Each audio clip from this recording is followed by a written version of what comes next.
Uh, Today in management and organizational behavior, block 1 dealing with management concepts, I will be covering unit 2, which is trends in management and the contributions of management thinkers.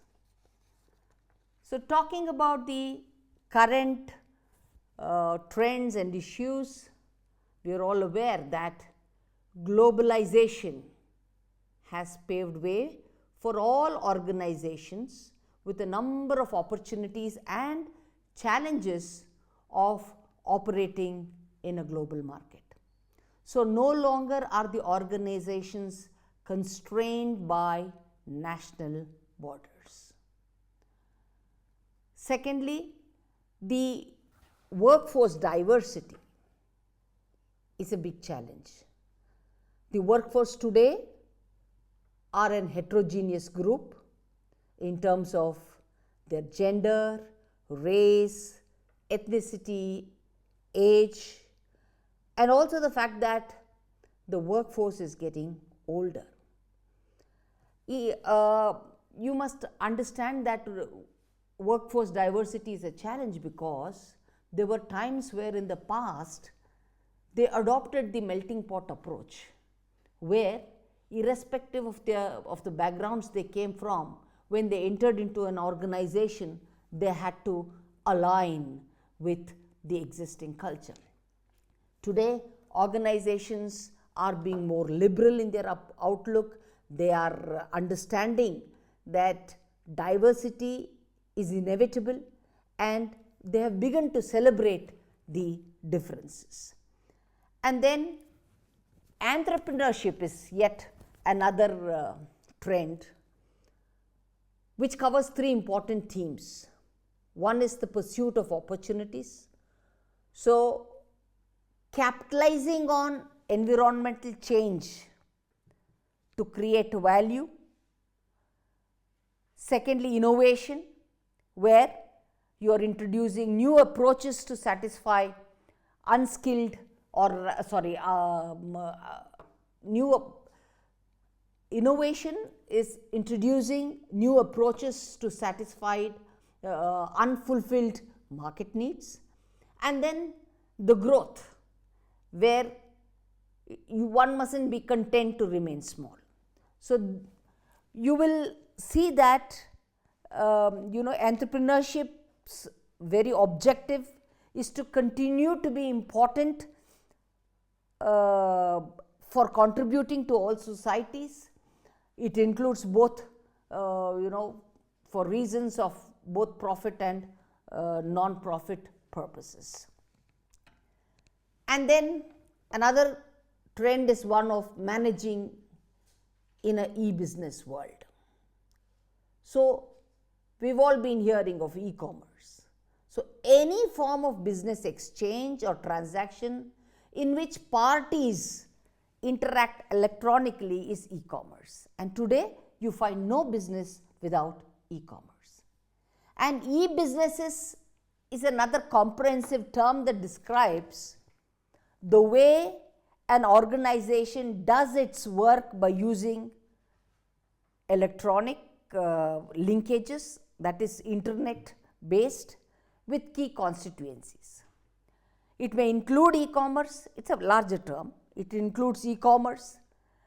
There are 3 categories that reflect different degrees of involvement in e-business, that is intranet, where an internal organization communication system uses the internet technology and is accessible only by organizational employees.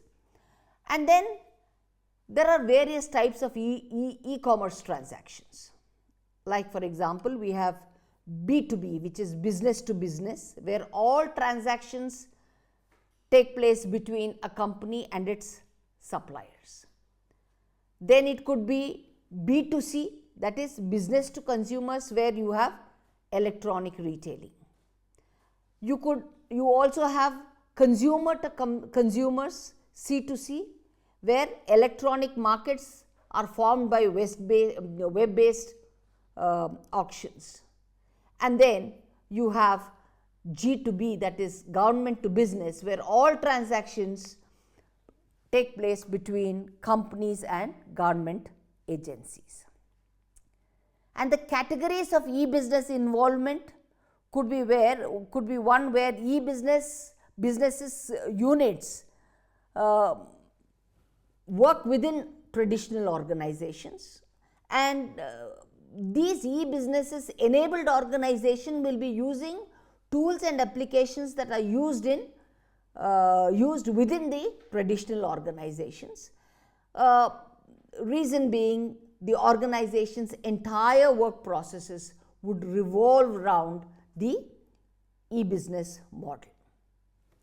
Then other trends, if you have to talk about, is the need for innovation and flexibility. Now, without a constant flow of new ideas, an organization is doomed to obsolescence, or even worse, its very survival may be at stake. Organizations must be flexible to accommodate changing customer needs, appearances of new competitors, shifting employees from project to project, a lot of mobility. And apart from innovation and flexibility, the concept of quality management, total quality management. It's a philosophy of management that is based on continual improvement. And the improvement is in terms of responding to the customer needs and expectations. So the customer is focal, and the customer here refers to the internal and external entities that interact with the organization's product or service. Then organizations today cannot survive as traditional organizations. Today they have to move to becoming an ascendant organization where knowledge management is very important. So learning organizations are those organizations that would have developed the capacity to continuously learn, adapt and change. So understanding that knowledge is an important resource, lot of impetus is given to knowledge management. Knowledge management involves cultivating a learning culture where organizational members systematically gather knowledge and share it with others in the organization so as to be better in their performance. So managers must transform themselves from bosses to team leaders, and this requires managers to listen, to motivate, to coach and to nurture. So traditional organizations need to transform themselves into learning organizations. It is inevitable. Then coming to another important trend, which is workplace spirituality. You see, what is workplace spirituality? It is a recognition of inner life that nourishes and is nourished by meaningful work, challenging work that takes place in the context of a community. So growing interest in spirituality at work by workers at all levels in and all areas of organization is yet another challenge. So to create that kind of an environment is both an opportunity and a challenge at once. So employees primarily are looking for meaning, purpose and a sense of connectedness of community from their work. So the workplace has to provide for this. And the uncertainty in business environment also contributes to the interest in workplace spirituality. So this is as far as the current trends in management goes. There could be so many aspects that I could deal with, but given the context here now of a 20-minute video, I would be able to cover this much. Now, let us go into the contributions of management thinkers. You see, Peter Ferdinand Drucker. Now, he lived during the period 1909 to 2005.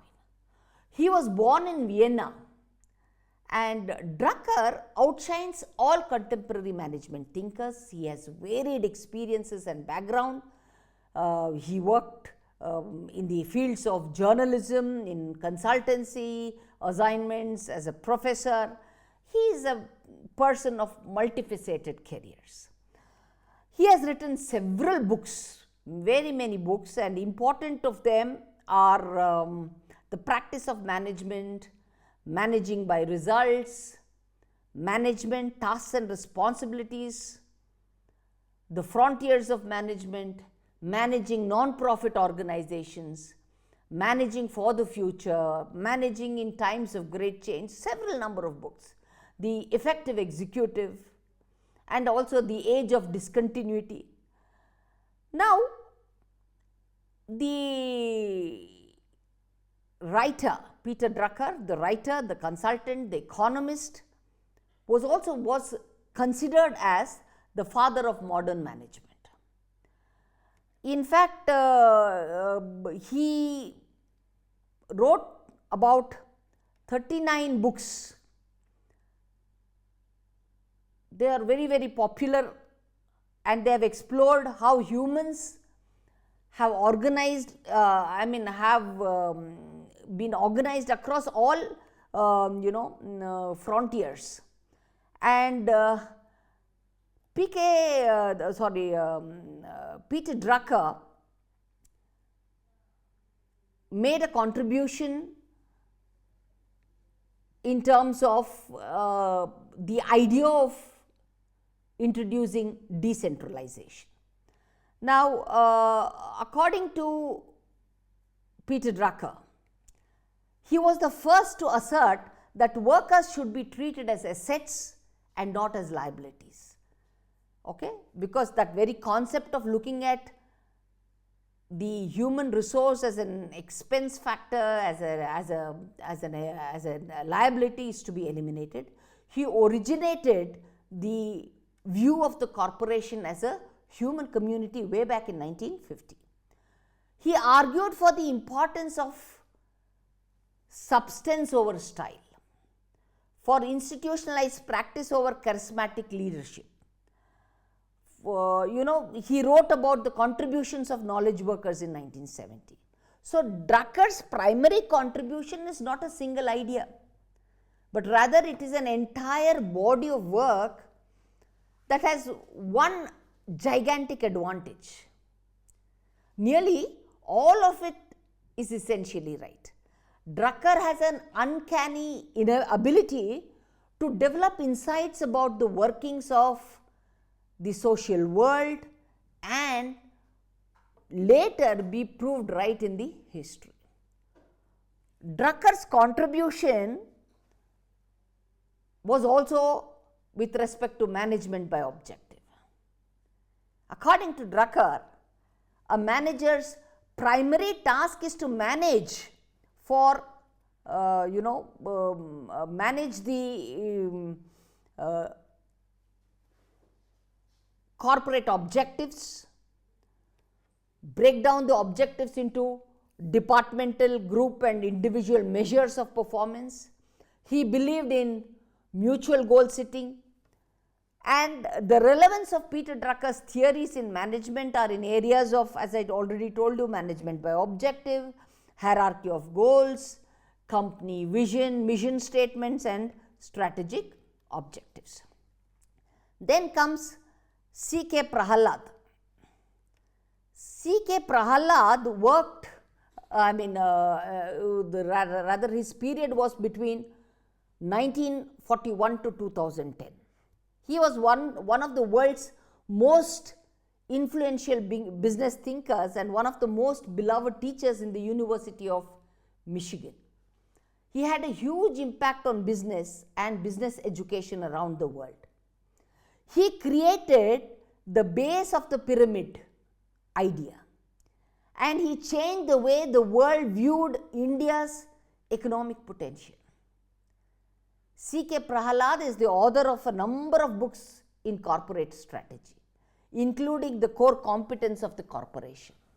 Of course, to this there was the contribution also of Gary Hamel, which I will be discussing later.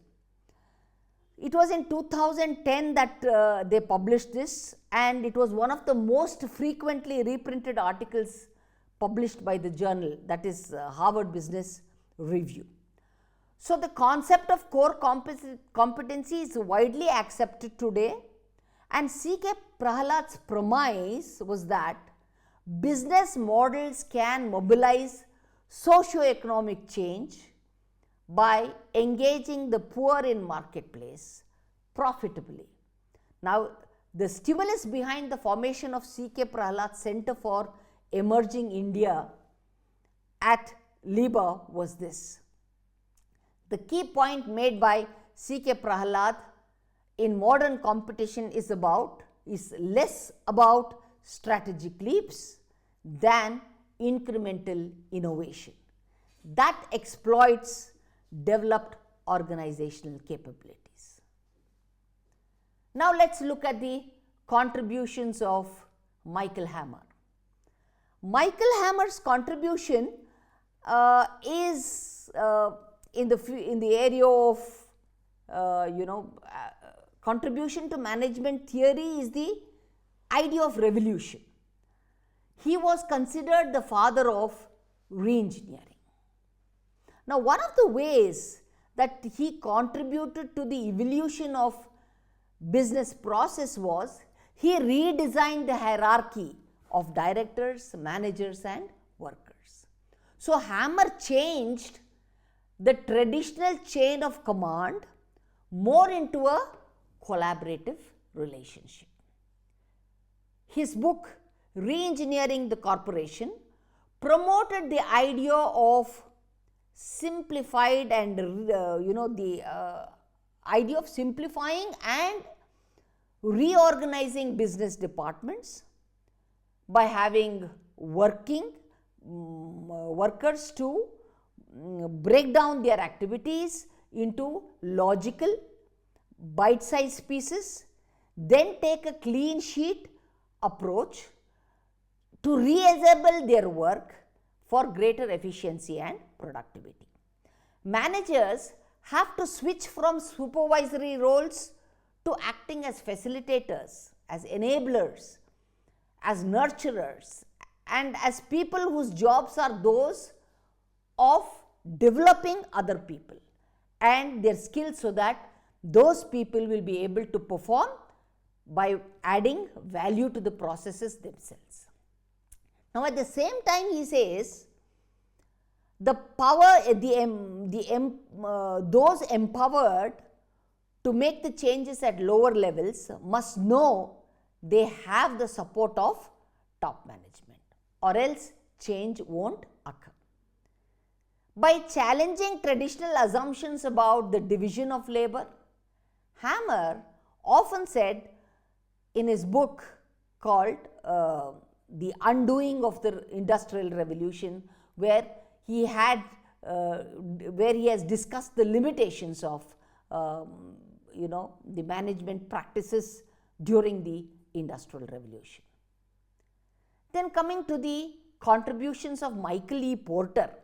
See, Michael E. Porter was born way back in 1947, and Michael Porter is an authority on competitive strategy. According to Porter, strategy is not a subject of poets. It is a set of ideas which give competitive advantage to business units. He has authored a number of books like The Competitive Strategy, Cases in Competitive Strategies, Then competitive advantage, where it discusses competition in global industries, the competitive advantages of nations. So let's go precisely to what are some of the contributions by Porter. There are two important contributions by Porter, which include value chain analysis and generic strategies that are driven by 5-force analysis. Going to value chain analysis, he says for a strategic analysis of internal resources, the use of value chain as a framework is to be considered. According to Porter, there are two categories of value activities, which are primary activities and support activities. In his view, competitive advantage lies not in activities themselves, but the way the activities relate to each other, forming a value chain for competitive advantage. So, coming to the generic strategies driven by 5-force analysis, the basis on which an organization may seek to achieve a lasting position in environment is known as generic strategies. So, according to Porter, there are three fundamental generic strategies. One is the cost leadership strategy, the other is the differentiation strategy, and the third is the focus strategy. The cost leadership strategy implies achieving the lowest cost in production and marketing to gain a large market, that is compared with competitors over time. So, they have a greater market share. Differentiation strategy includes differentiating the product in terms of physical and psychological attributes, making the product quite unique, which is valued by customers. Such a product commands a premium price. Now, focus strategy implies narrowing competitive scope by selecting a market segment, tailoring a strategy for that segment, which we call as the niche market, to the exclusion of others.